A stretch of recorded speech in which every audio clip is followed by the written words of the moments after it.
우리는 지난주 말씀을 통해서 패역한 유다와 예루살렘을 향해서 하나님이 진노하시는 부분에 대해서 살펴보았습니다. 그리고 그 가운데 그들이 살 수 있는 길은 단 한 가지, 30장 15절 말씀에 나오는 잠잠히 돌이켜 가만히 기다리고 신뢰하는 것이었습니다. 오늘 본문은 그것을 다시 말하고 있습니다. 그러나 구체적이고 실제적인 회복의 모습을 함께 말하고 있습니다. 18절 말씀을 보시면 18절 말씀은 여호와를 신뢰함으로 기다리는 것이 결코 헛된 것이 아니고 결코 무의미한 것이 아님을 말하고 있습니다. 여호와께서 유다와 예루살렘에게 은혜를 베푸시기 위해서 기다리시고 있다라고 18절은 말하고 있습니다. 패역한 유다와 예루살렘은 하나님의 은혜를 구하기보다는 스스로의 은혜를 찾기를 원했습니다. 스스로 살 길을 찾기를 원했고 스스로의 방법으로 이 위기를 타개하려고 했습니다. 그렇게 이들은 그 패역이 더해져서 결국에는 하나님을 거역하게 되고 하나님이 없어지기를 구하기까지 하였습니다. 그런데 오늘 말씀은 무엇을 말하고 있습니까? 이 패역한 백성들이 그렇게 하나님이 없어지고 하나님이 망하기까지 그렇게 그 가운데 죄 위에 죄를 더하는 그 상황 가운데서도 하나님께서는 이들에게 은혜 베푸시기를 기다리고 계신다라는 것을 말하고 있습니다. 아니, 이들에게 은혜를 베풀 수 있는 날이 속히 오기를 기다리고 계심을 18절은 말하고 있습니다. 그렇기 때문에 이들에게 하나님께서 은혜를 베푸실 수 있는 날이 오기 위해서 이 패역한 백성들에게 하나님의 진노는 피할 수 없는 것이고 반드시 있어야 하는 것입니다. 진노가 곧 이들에게 하나님의 은혜가 된다라는 것입니다. 18절 하반절의 말씀에 나오듯이 은혜 베푸실 날이 오기를 기다리시는 하나님, 우리에게 이 패역한 백성들에게 은혜 베푸시기를, 그 날이 속히 오기를 기다리시는 하나님은 정의의 하나님이시기 때문입니다. 하나님은 우리를 너무 사랑하시지만 하나님은 정의의 하나님, 공의의 하나님이셔서 우리의 죄 가운데 그대로 덮지 아니하시고 우리를 사랑하셔서 그 죄를 해결하시기 위해서 진노하시고 그 가운데 돌이키게 하시고 회복을 시키신다라는 것입니다. 하나님께서 우리를 너무나 사랑하시지만 하나님께서 우리의 죄 때문에 우리가 하나님께 나아갈 수 없는 것을 긍휼히 여기시고 하나님께서 우리에게 보내주신 분이 예수 그리스도 아닙니까?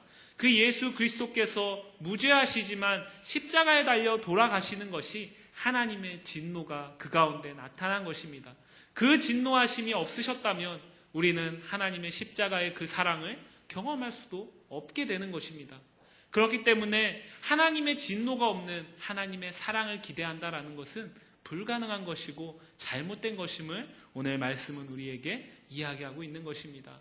진노가 그 당시에는, 그것을 겪을 때에는 너무나 어렵고 너무나 힘들고 죽음의 순간처럼 여겨질지 모르지만, 그것이 곧 끝처럼 느껴질지 모르지만 하나님께서는 그 진노를 통해서 돌이키는 자를 찾으시고 그들에게 은혜를 베푸시기 위해서 진노를 허락하신다라는 것을 18절 말씀은 이야기하고 있는 것입니다. 그리고 이 하나님의 은혜 베푸심, 하나님이 우리에게, 패역한 백성들에게 은혜 베푸시기를 기다리시는데 이 하나님의 이 기다리심 가운데 은혜가 베풀어지는 자는 또 그 진노 가운데 하나님의 은혜가 나에게, 우리에게 베풀어지기를 기다리는 자라고 성경 18절 말씀은 말하고 있습니다. 대저 여호와는 정의의 하나님이시라. 그를 기다리는 자마다 복이 있도다.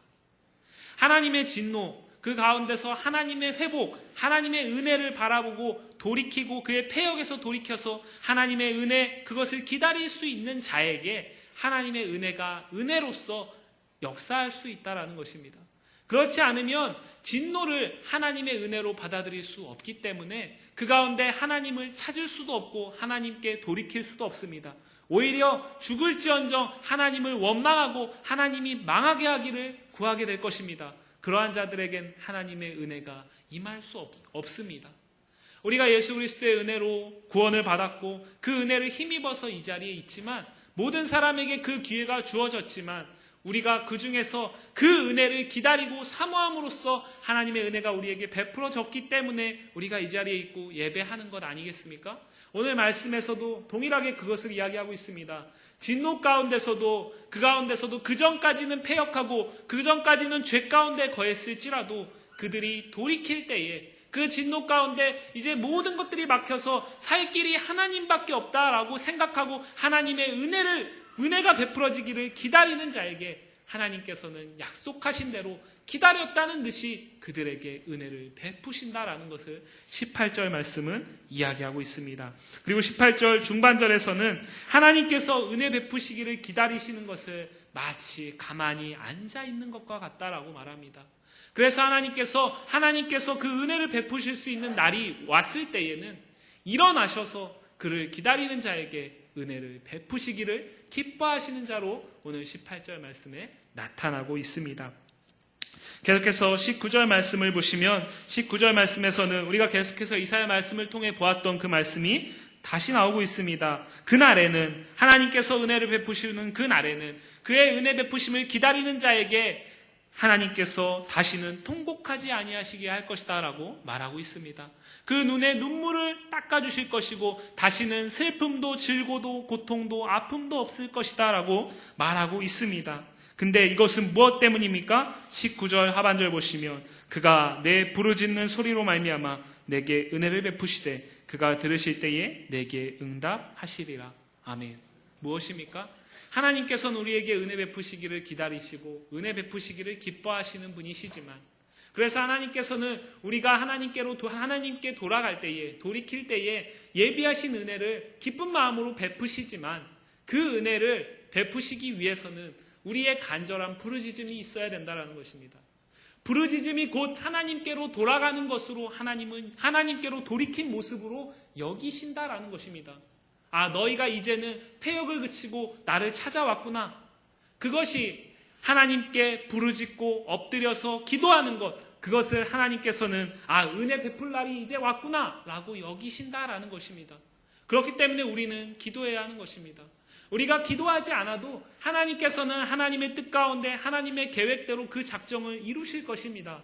하지만 그 가운데서 그 하나님의 계획이 진행되는 가운데 하나님의 살아계심, 하나님이 함께하심, 하나님의 은혜를 우리가 느끼기 위해서는, 우리가 깨닫기 위해서는 하나님께 기도해야 하는 것입니다. 우리가 기도함으로써 그 부르짖음을 들으시고 하나님께서 응답하심으로 우리의 삶이 변화되고 우리가 은혜 가운데 다시 하나님의 손에 붙잡히게 된다라는 것을 오늘 19절 말씀은 이야기하고 있습니다. 그리고 20절 말씀 보시면 주께서 너희에게 환난의 떡과 고생의 물을 주시나 내 스승은 다시 숨기지 아니하시리니 내 눈이 내 스승을 볼 것이다 라고 말합니다. 20절부터 22절까지에서는 패역한 백성이 하나님께 돌아왔을 때 하나님께서 그들에게 은혜를 베풀어 주시면 이들이 어떻게 변화되는지, 이들이 어떻게 바뀌는지를 말하고 있습니다. 20절에서는 무엇이라고 말합니까? 그들의 눈이 스승을 볼 것이다 라고 말합니다. 21절에서는 무엇을 말하고 있습니까? 그들의 귀에 바른 소리가 들리고 그 길을 순종함으로 행할 것이다 라고 말합니다. 22절 말씀에서 무엇을 말하고 있습니까? 이전까지 이들이 하나님처럼 섬겼던, 그들이 스스로 만들었던 자기들을 위한 자신들의 우상신을 던져버리고 나가라라고 외칠 것이다 라고 말하고 있습니다. 이것은 무엇입니까? 하나님이 은혜를 베푸실 때에야 비로소 패역한 백성들이 하나님의 은혜가 없이는 살 수 없는 자이고 하나님의 은혜가 베풀어지지 않으면 우리는 헛된 것에 소망을 둘 수밖에 없는 자다라는 사실을 기억하고 돌이키게 된다라는 것입니다. 그래서 눈으로는 이전까지 보지 않았던 스승, 선지자를 의미합니다. 또 선지자를 통해서 선포되는 하나님의 말씀이기 때문에 곧 하나님을 의미합니다. 이전까지는 이들이 패역했을 때에는 그들의 마음의 깊은 곳에 자신들의 계획을 숨겼고 하나님이 그 마음을 모르기를 원했으며 하나님이 망하기를 원하지 않았습니까? 그러나 이들이 하나님의 은혜가 베풀어졌을 때에는 이들이 그렇게 거부하던 하나님을 눈으로 보게 될 것이다 라고 말하고 있습니다. 그리고 그 눈으로 보게 될 뿐만 아니라 하나님께서 이들을 지도하시고 인도하셔서 좌로 치우칠지라도 우로 치우칠지라도 결국에는 바른 길로 가게 하시겠다라고 말하고 있습니다. 그리고 그 하나님을 보고 하나님의 음성을 들음으로써 이들이 이전까지 하나님 앞에 범죄했던 모든 것들, 과거의 잘못된 모습들을 다 청산하고 모든 것들을 다 버리고 하나님만이 참 하나님으로 인정하게 된다라고 말하고 있습니다. 하나님이 하나님 되실 때 하나님의 백성에게 우상은 필요 없습니다. 왜입니까? 하나님이 그들에게 은혜를 베푸시면 모든 것들이 내 것이 아니라 하나님이 나에게 주신 것이기 때문에 하나님 한 분만으로 만족하기 때문입니다. 하나님이 내게 은혜 주실 수 있고 진노 가운데서도 나를 건지실 수 있고 하나님이 내 가린 눈 가운데 눈으로 보게 하시고 또 내 닫힌 귀 가운데 들리게 하시고 설사 내가 좌로 우로 치우칠 때라도 바른 길로 인도하시기 때문에 다른 것은 필요치 않게 됩니다. 하나님의 은혜 외에, 하나님 외에 다른 것들은 필요하지가 않습니다. 그렇기 때문에 오늘 패역했지만 돌이킨 이 예루살렘과 유다의 백성들에게 하나님의 은혜가 베풀어질 때에 이들은 22절에서 단호하게 그들이 이전까지 섬겼던 우상들을 불결한 것으로 여기고 던져버리고 하나님 앞에 거룩함을 지키기 위해서 우상을 던지는 것입니다. 그렇게 구별됨으로 우상들에게 나에게서 나가라라고 외치게 된다라는 것입니다. 그런데 이 20절부터 22절까지, 특별히 20절부터 21절까지의 말씀은 이 이스라엘 백성들에게 구약, 특별히 율법의 말씀을 다시 한번 생각하게 하는 말씀입니다. 먼저 20절 말씀 보시면 주께서 너희에게 환난의 떡과 고생의 물을 주신다라고 말합니다. 이것은 쉽게 얘기하면 아수르로부터 당하는 고난을 의미합니다. 하지만 이 환난의 떡과 고생의 물은 열왕기상 22장 27절에서 등장하는데 그 본문에서 어떻게 등장하고 있냐면 왕 앞에서 거짓 예언을 하는 선지자에게 왕이 징벌하면서 진노하면서 그를 감옥에 가두면서 환난의 떡과 고생의 물을 내립니다. 무엇입니까? 환난의 떡과 고생의 물을 마시게 된다라는 것은 죄에 대한 대가를 치르게 된다라는 것입니다.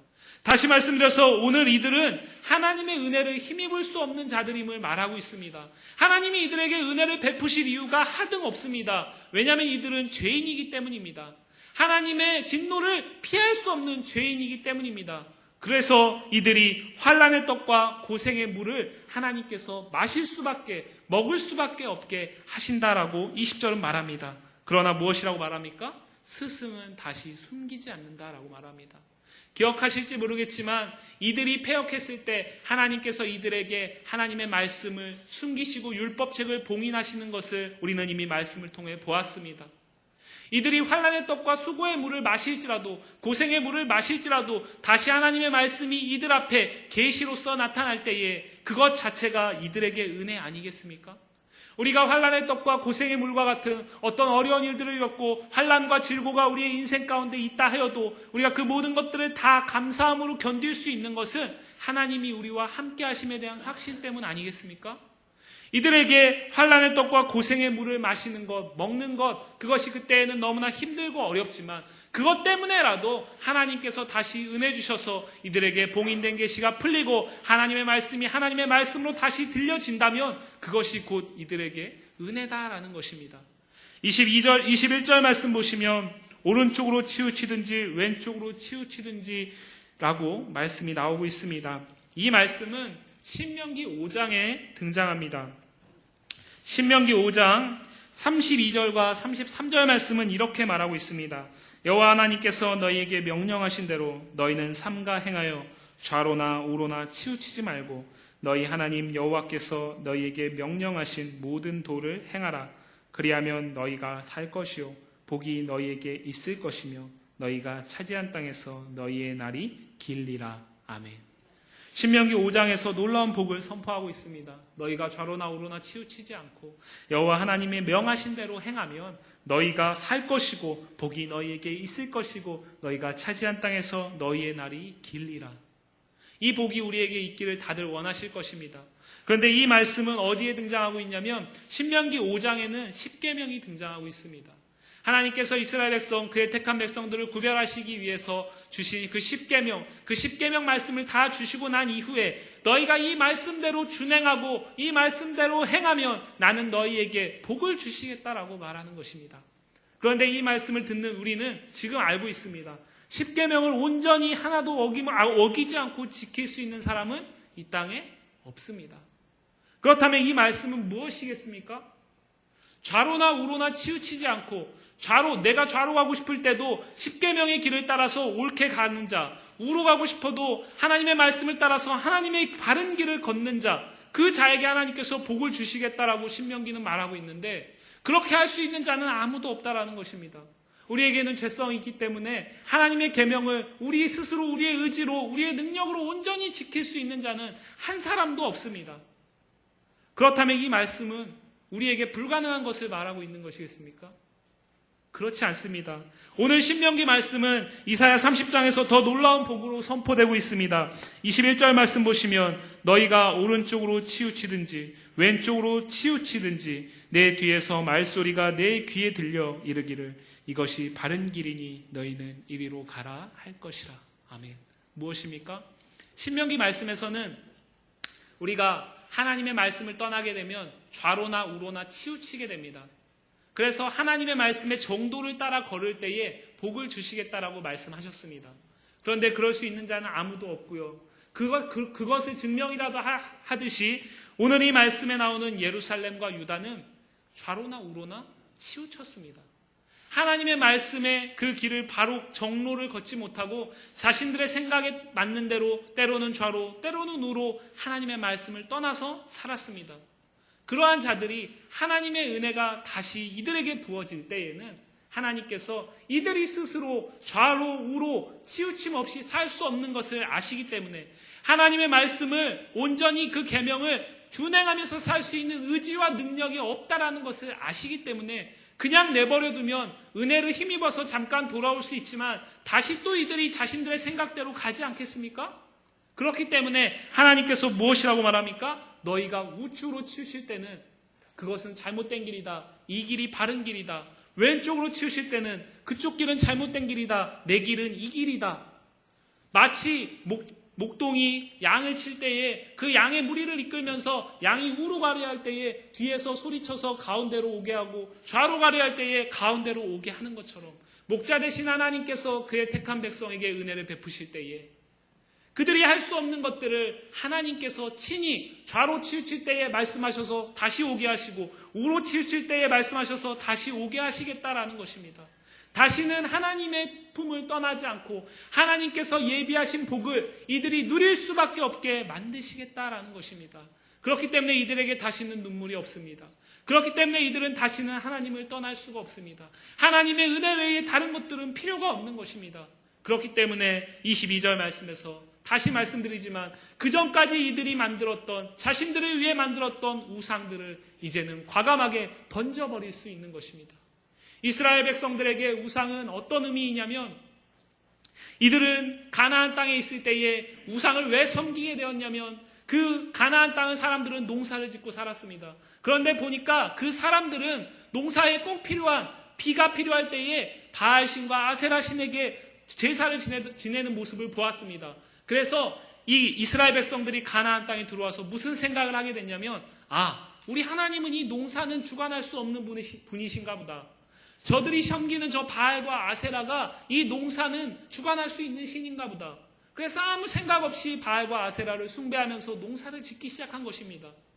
자신들이 하나님을 버리기 위한 것도 아니었고 평소에는 하나님을 섬겼습니다. 하지만 농사를 지을 때에 비가 필요하고 햇빛이 필요할 때 농사와 관련된 것들의 수확을 거두기 위해서 풍성함을 거두기 위해서 이들은 아무 생각 없이 우상 숭배를 시작한 것입니다.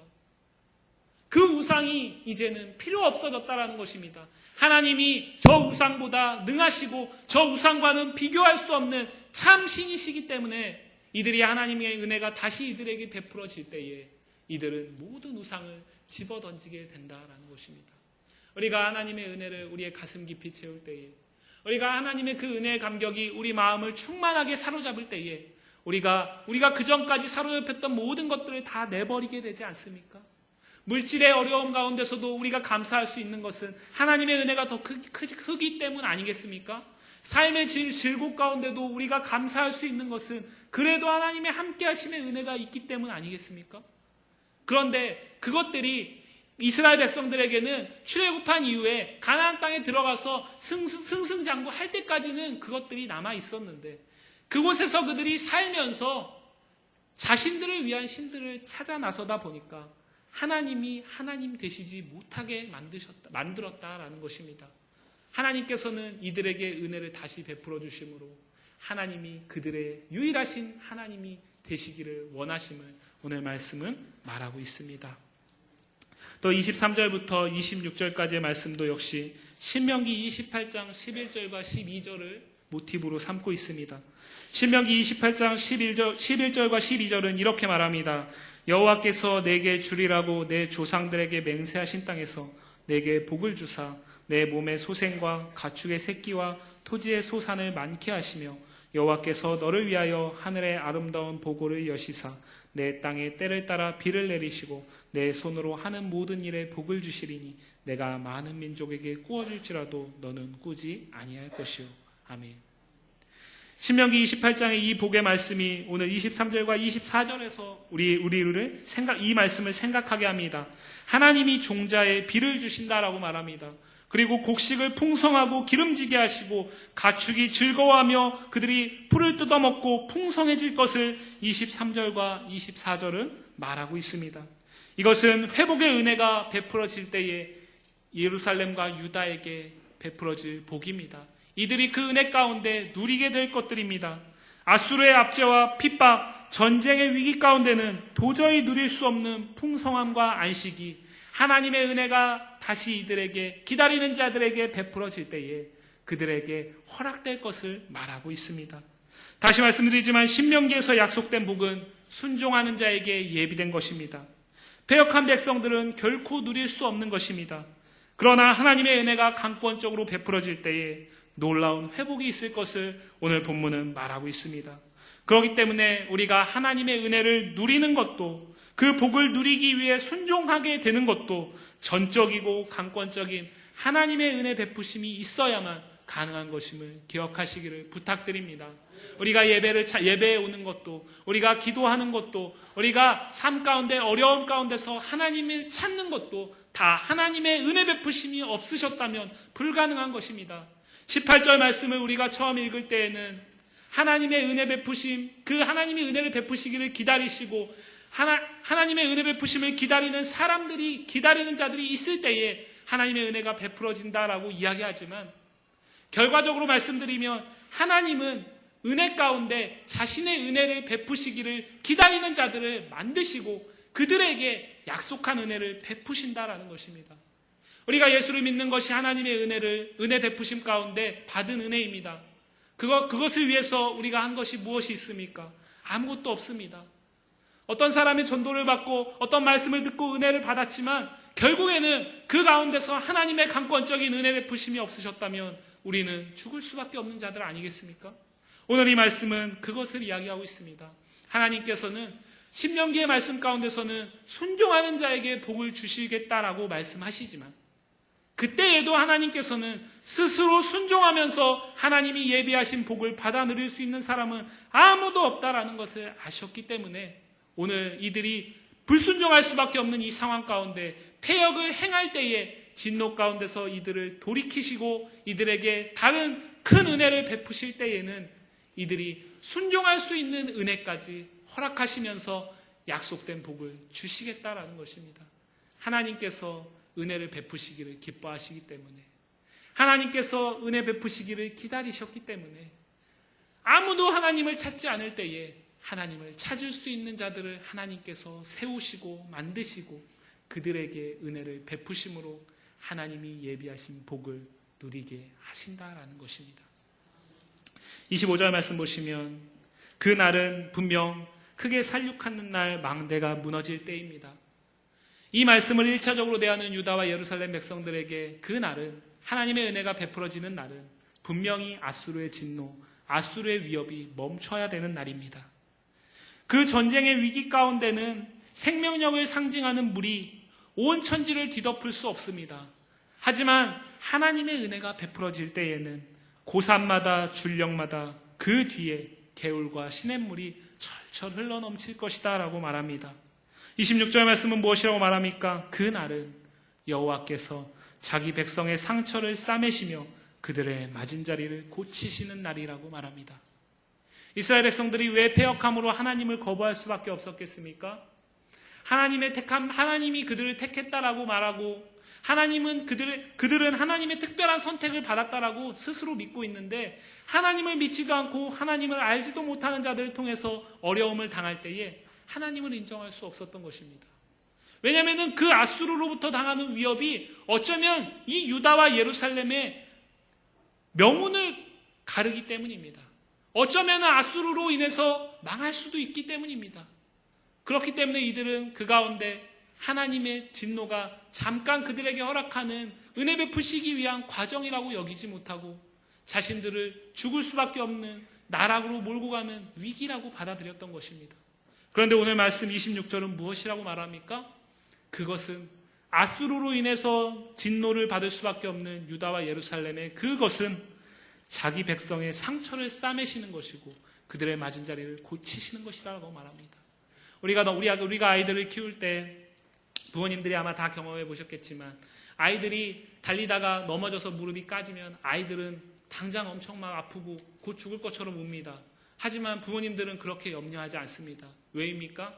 그것을 치료하고 약을 바르고 싸매면 금방 낫기 때문입니다. 이 진노를 받는 유다와 예루살렘의 입장에서는 당장 죽을 것 같은 급박한 위기였습니다. 하지만 하나님은 오늘 무엇을 말하고 있습니까? 그것은 너희에게 더 큰 은혜를 주기 위한, 너희가 내게로 돌이키게 하기 위한 잠시 상처에 불과한 것이다 라고 말합니다. 그리고 하나님께서 그것을 끝내실 때에 먼저 자기 백성들이 당한 상처를 싸매시고 맞은 자리를 고치신다라고 말하고 있습니다. 하나님께서는 분명 이들을 회복시킬 것입니다. 그리고 회복시키셨습니다. 이들은 그 가운데서는 멸망당할 수밖에 없고 그 진노를 피할 수 없었습니다. 하지만 하나님께서는 이들을 결국에는 건지셨습니다. 그리고 회복시키셨습니다. 이들은 육체적인 이스라엘 민족이지만 하나님께서는 육적 이스라엘을 넘어서서 영적 이스라엘 민족들을 이루셨습니다. 그리고 이 자리에 있는 우리 한 사람 한 사람이 다 영적 이스라엘 민족이 된 줄 믿습니다. 하나님께서는 그 이스라엘 땅, 중동의 이스라엘 그 작은 땅에 국한되어 계신 분이 아니라 온 우주를 통치하시는 분이시기 때문에 그들의 폐역 가운데 돌이키는 자들이 많지 않을지라도 단 한 사람의 그루터기 같은 자라도 세우시고 그들을 통해서 은혜를 베푸시고 은혜를 누리게 하시고 그 은혜가, 그 말씀이, 그 예수 그리스도의 은혜가 온 세계 만방을 적셔서 그들이 다 영적 이스라엘이 되기를 원하셨음을 오늘 말씀을 통해서 우리는 다시 한번 생각하게 되는 것입니다. 하나님께서 우리에게 은혜를 베푸시기 전에는 우리는 우리의 상처를 스스로 싸맬 수 없는 자들이었습니다.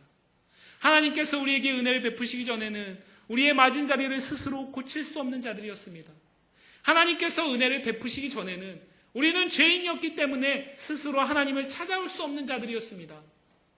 그러나 하나님은 우리에게 은혜를 베푸셔서 우리가 하나님께로 돌아와 엎드릴 때에, 우리가 회개하며 하나님 앞에 부르짖을 때에 우리의 작은 상처와 작은 맞은 부위까지 다 싸매시고 고치시고 온전케 만드셨음을 우리가 다 경험하고 있지 않습니까?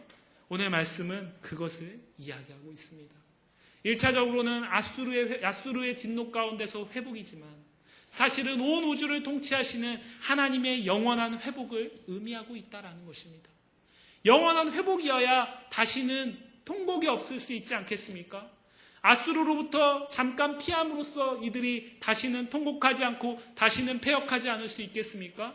이스라엘 역사는 그것을 이야기하자 그것이 불가능하다라고 말합니다. 아수르에게는 멸망당하지 않았지만 유다는 결국 바벨론에게 멸망당하지 않았습니까? 그것이 끝이 아니다라는 것입니다.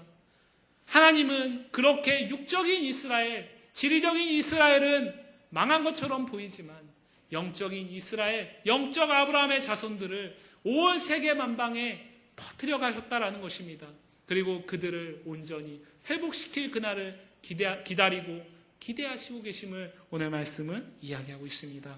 그것이 더욱 분명한 것이 26절 이어지는 말씀 가운데 나오는데 달빛은 햇빛 같겠고 햇빛은 7배가 되어서 7날의 빛과 같으리라 라고 말합니다. 달빛이 밝습니까? 햇빛이 밝습니까? 어떤 빛이 더 밝습니까? 예, 햇빛이 더 밝습니다. 하지만 달빛이 없으면 밤은 어두울 수밖에 없으니까 또 달빛도 중요합니다. 하지만 달빛이 햇빛과 같이 밝아지게 된다면 더 좋을 것입니다. 그리고 그 햇빛은 7배가 더 밝아진다라고 말합니다. 성경에서 7은 언제나 완전수를 의미합니다. 단순히 7배를 의미하는 것이 아닙니다. 온전한 빛이 되게 하시겠다라는 것입니다. 그렇기 때문에 이것은 무엇입니까? 달빛이 햇빛 같고 햇빛이 7배가 된다라는 것은 하나님의 은혜가 그만큼 큼을 의미합니다. 하나님의 더 크신 은혜가, 무한하신 은혜가 우리 가운데 하나님의 은혜가 새롭게 베풀어질 때에 모든 것이 고침받고 상처를 싸매시는 그날에 우리에게 부어질 것을 의미하고 있습니다.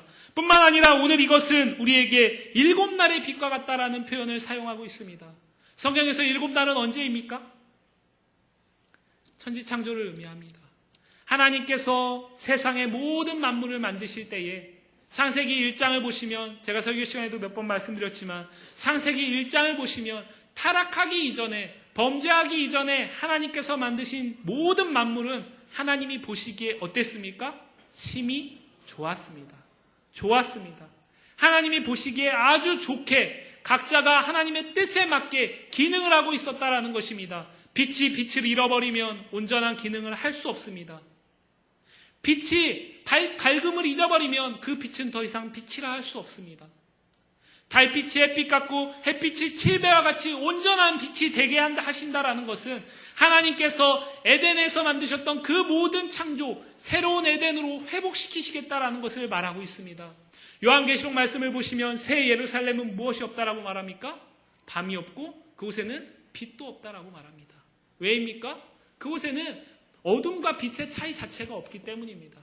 빛이신 예수 그리스도가 온전한 빛으로 계시기 때문에 그곳에는 굳이 빛이 필요가 없다라는 것입니다. 햇빛도 달빛도 필요가 없습니다. 빛이신 예수 그리스도가 계시기 때문에. 무엇입니까? 오늘 26절 말씀, 여호와께서 은혜 베푸시는 그날에 회복시키시는 그것은 우리에게 이 땅에서 문제로부터 잠깐 건짐을 받는 것, 환난으로부터 잠깐 건짐을 받는 것, 고침을 받고 싸매임을 받는 것, 그것을 의미하는 것이 아니라 온전한 회복을 의미하고 있다는 것입니다.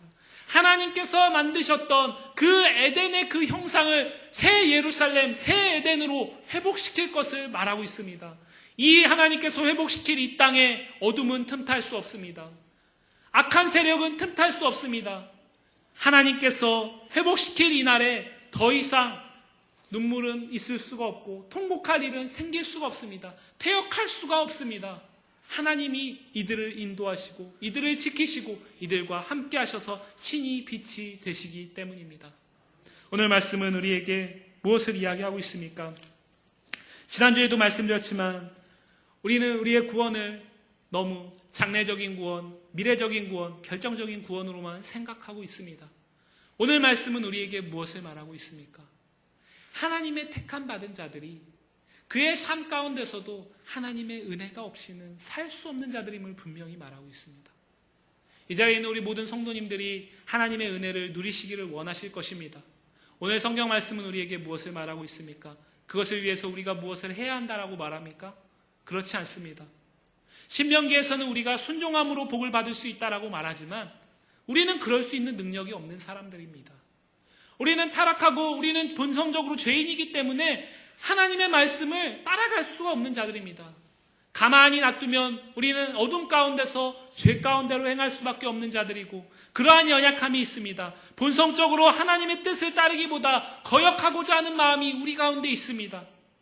그러한 우리에게 하나님께서 순종하는 자에게 복을 주시겠다라고 말씀하신 것은 순종케 할 수 있는 은혜도 주시겠다라는 것입니다. 그렇기 때문에 우리가 문제 가운데도 기도할 것은 하나님 우리 가운데 은혜를 허락하여 주옵소서. 하나님 은혜가 없으면 우리는 살 수 없습니다. 우리가 평안 가운데서도 기도할 것은 하나님 은혜가 지금 나에게 평안을 인도하신 줄 믿습니다. 앞으로 나의 삶 가운데도 하나님 은혜가 없으면 살 수 없사오니 주여 하나님 은혜를 날로 허락하여 주옵소서. 이른 비와 늦은 비 같은 은혜가 우리에게 필요한 것이 바로 그것입니다. 이른 비가 필요할 때에만 하나님의 은혜가 우리에게 필요한 것이 아니라 내가 생각하지 않는 그 순간에도 내가 하나님이 필요 없다라고 생각하는 그 순간조차도 하나님의 은혜가 없으면 우리는 본성적으로 좌로나 우로나 치우칠 수밖에 없는 사람들이다라는 것을 우리가 뼈저리게 인정해야 됩니다. 그래야 우리가 스스로의 의와 스스로의 노력으로 하나님의 은혜를, 하나님의 복을 누리기 위해서 애쓰지 않습니다. 그것은 우리에게 우리 스스로 하나님 앞에 패역을 행하는 길입니다. 이스라엘 민족들이 왜 패역을 행했습니까? 하나님의 은혜가 그들에게 아수르의 위기 가운데 부어졌을 때 그것이 해결될 수 있을 거라는 믿음이 없었기 때문 아니겠습니까? 눈앞에 보이는 애굽이 더 의지할 만하기 때문에 보이지 않는 하나님을 의지하지 못한 것 아니겠습니까?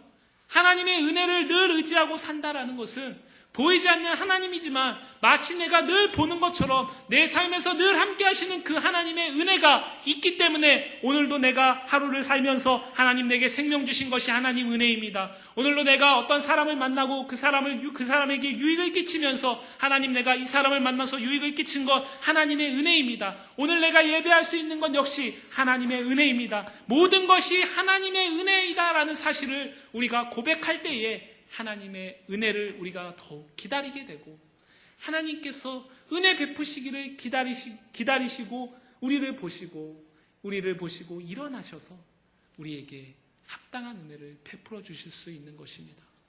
하나님의 은혜를 받는 것도 하나님의 은혜를 누리는 것도 다 하나님께서 하신 것입니다. 하나님의 은혜를 우리가 받아서 구원받고 하나님의 은혜를 우리가 누리면서 사는 것 다 하나님께서 우리에게 하신 것이다라는 것입니다. 에베소서 2장 8절은 무엇이라고 말합니까? 너희가 믿음으로 인하여 구원을 받았다라고 말합니다. 그러나 그것이 너희에게서 난 것이 아니다. 하나님의 선물이다라고 말합니다. 선물은 무엇입니까? 내가 무엇을 했기 때문에 주는 것이 아닙니다. 하나님께서 그냥 우리가 너무 귀하고 우리가 너무 예쁘니까 주는 것입니다. 우리가 구원받는 것, 믿음으로 구원받는다라고 말할 때 그 믿음조차도 하나님께서 은혜를 주셔야만 가능한 것이다라는 것입니다. 그렇기 때문에 우리가 결정적인 구원이건 점진적인 구원이건 우리가 삶에서 누리는 구원이건 천국을 바라보는 구원이건 하나님께서 하신 것이다라는 것을 우리는 인정해야 하는 것입니다. 우리 성도님들이 이 자리에 있는 저와 여러분이 우리가 오늘도 삶 가운데서 큰 어려움 겪지 않고 이렇게 예배 자리를 질병 가운데서 어려움 겪지 않고 어떤 문제 때문에 예배 자리에 빠지지 않고 오늘도 주의를 지킬 수 있는 것이 누구 때문입니까? 하나님 때문입니다. 하나님께서 우리에게 예배드리라고 명하셨지만 하나님께서 은혜 주지 아니하시면 우리는 예배 자리를 찾아올 수 없습니다. 하나님 때문에 하나님께서 우리에게 강권적인 은혜를 주셨기 때문에 그 은혜 가운데서 우리가 예배를 드릴 수 있는 것입니다.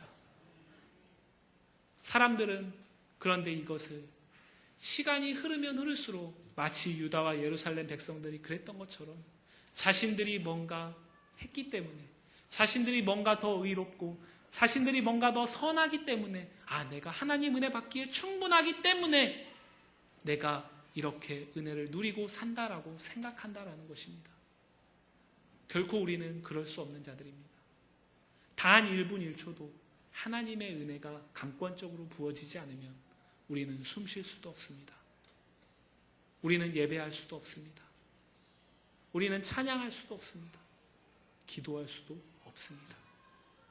환난 가운데 기도하는 것, 환난 가운데 하나님을 생각나게 하는 것, 그것도 하나님이 우리에게 은혜를 베푸셨기 때문입니다.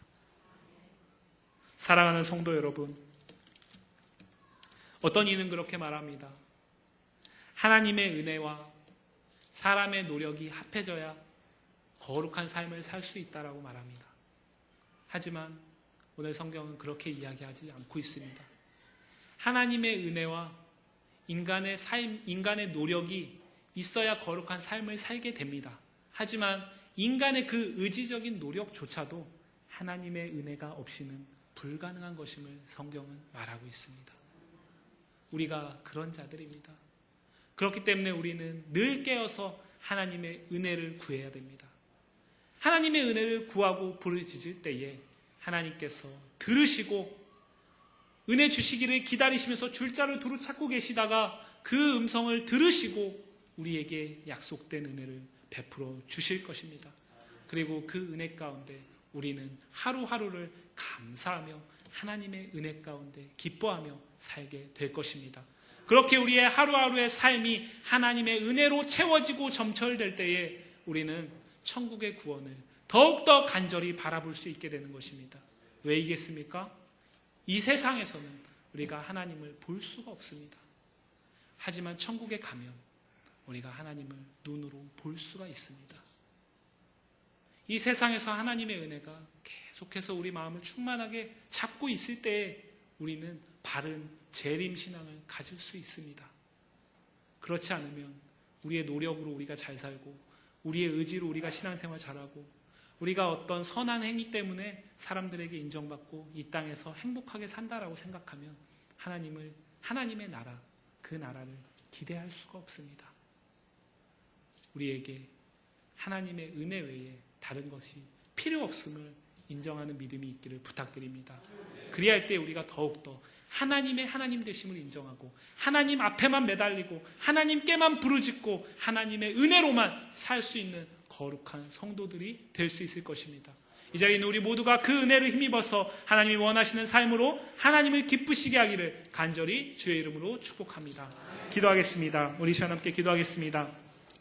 하나님, 내 생각을 바꾸게 하여 주옵소서. 하나님, 내가 지금 이렇게 숨쉬는 것도, 내가 예배하는 것도, 내가 이렇게 교회에서 많은 일들을 감당하고 헌신하고 수고하는 모든 것이 하나님의 은혜였음을 우리가 잊고 있습니다. 하나님, 하나님의 은혜 아니면 살 수 없는 자임을 다시 한번 깨닫습니다. 하나님, 은혜 가운데만 우리를 붙잡아 주옵소서. 하나님의 은혜 외에 다른 것들을 구하지 않게 하여 주옵소서. 그것만으로 충분하오니 하나님, 우리에게 은혜를 허락하여 주옵소서. 우리 시간 간절히 기도합니다. 하나님, 감사합니다. 아버지, 우리가 하나님의 은혜로서 구원받았음을 믿습니다. 하나님, 그러나 그 하나님의 은혜가